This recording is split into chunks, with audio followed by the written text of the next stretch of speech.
Mr. Speaker, I rise today to address what is top of mind to Americans across the country. And that is the extraordinary economic and health hardship of the COVID-19 pandemic throughout this year. And the reason I decided to rise today is because we are here convening in Washington. And just a day or two ago, the Senate Majority Leader, Senator McConnell, decided to break the Senate. And he broke the Senate as there are thousands of people in Texas lined up for food lines. He broke the Senate while hospitals no longer have beds to house the sick. He broke the Senate and dismissed the Senate while 30 million Americans are on the brink of eviction. He dismissed the Senate when every single day, when we go back to our communities, people are asking us, where is there going to be help? Is there going to be a second stimulus check? Are we going to get the resources that we need? He broke the Senate.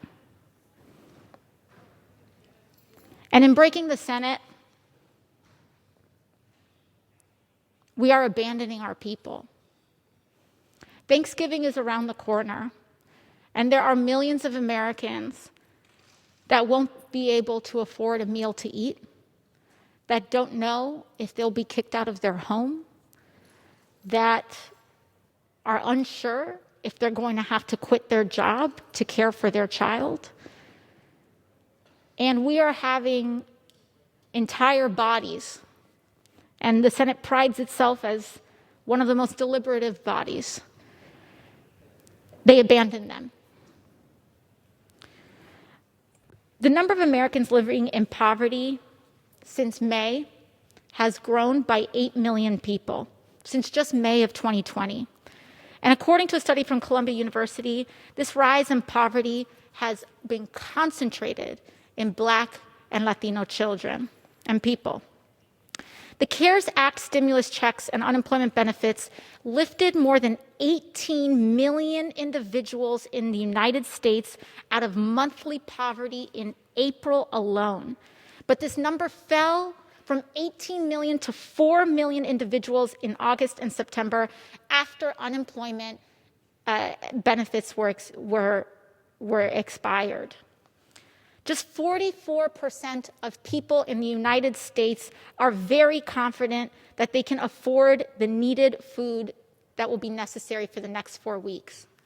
That means the majority of people in the United States are not very confident in their ability to eat over the next 4 weeks, according to a new census survey data, and about 10% or 3.5 million households are not at all confident in their ability to eat the week before Thanksgiving, and the Senate broke.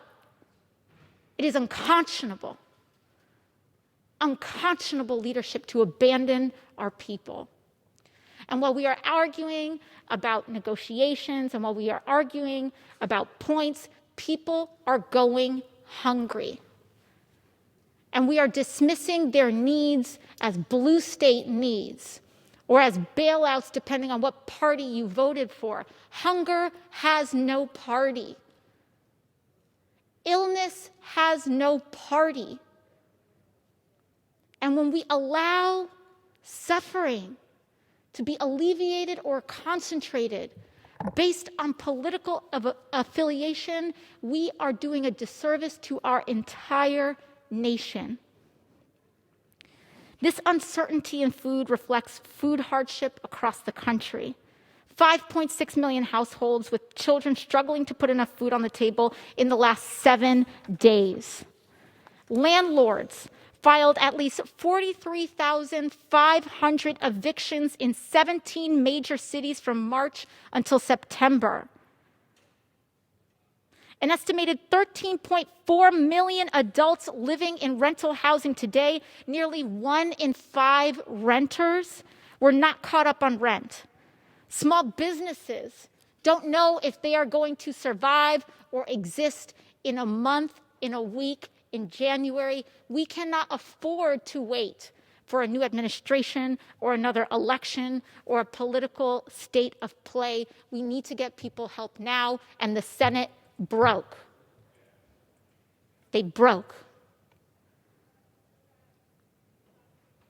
We are supposed to be here to work for everyday people.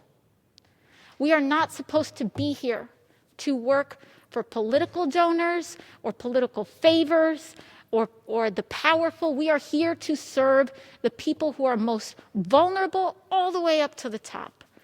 But we start with the people most in need. Our country is going hungry. On the week before Thanksgiving, and the Senate broke. I don't care what party you are. It is an abandonment of our responsibilities as elected officials who are charged with acting in the public trust. The unemployment rate jumped in April to a level not seen since the 1930s and still stood at 6.9% in October.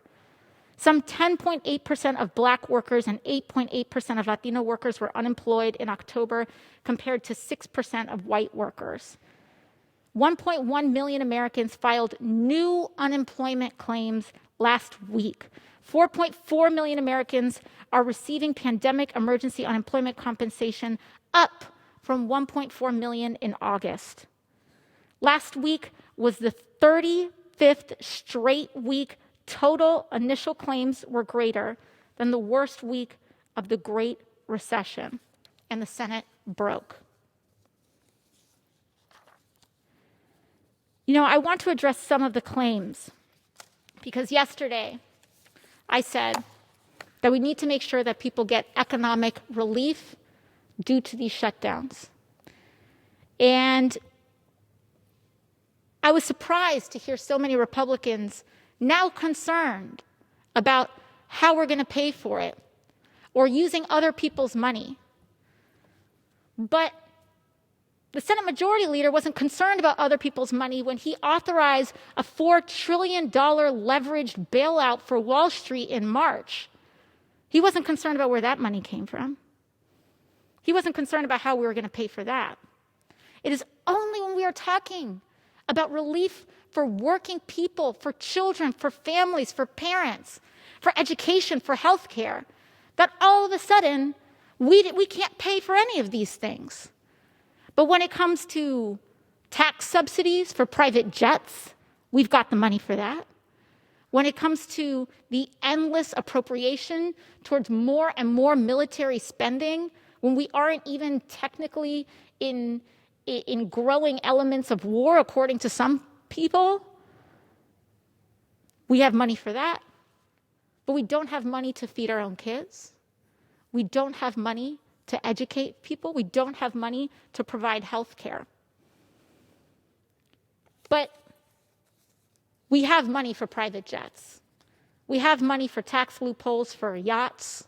We have money to incentivize stock buybacks.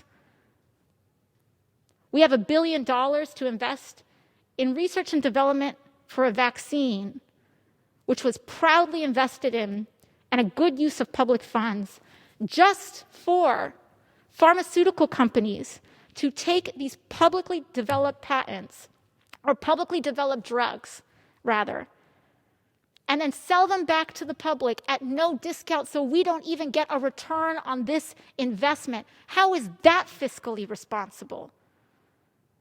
So we are living in a world and a state of play in our governance where the party who is eager to help subsidize private jets somehow can't find the dollars and the cents to get people a $1,200 check.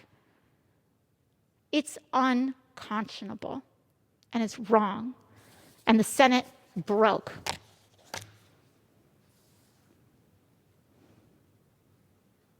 And so I'm just rising today because it's extraordinarily difficult to represent a working class district, not a private jet district. And to go home every week, just as I'm about to do again, and feel as helpless in this body because the majority of its members and the majority of the Senate can't seem to want to get it together and get people the help that we need, and the Senate broke. So this is what I have to do. This is what we are resorting to. Speaking to an empty room because the Senate broke. So if there's anything that I have left to say, is that I want to know if there's anybody out there that's listening, is that if you are a working family, if you're struggling to get the food that you need, if you feel like you are on the brink of eviction, we see you. We see you. And what I ask for the Senate, and what I ask of our Republican colleagues in the Senate, is to act as if you were the one that was going hungry. Act as if it is you getting evicted from your house. Act with that urgency. And that's all I have to say. Thank you, Mr. Speaker. I yield my time.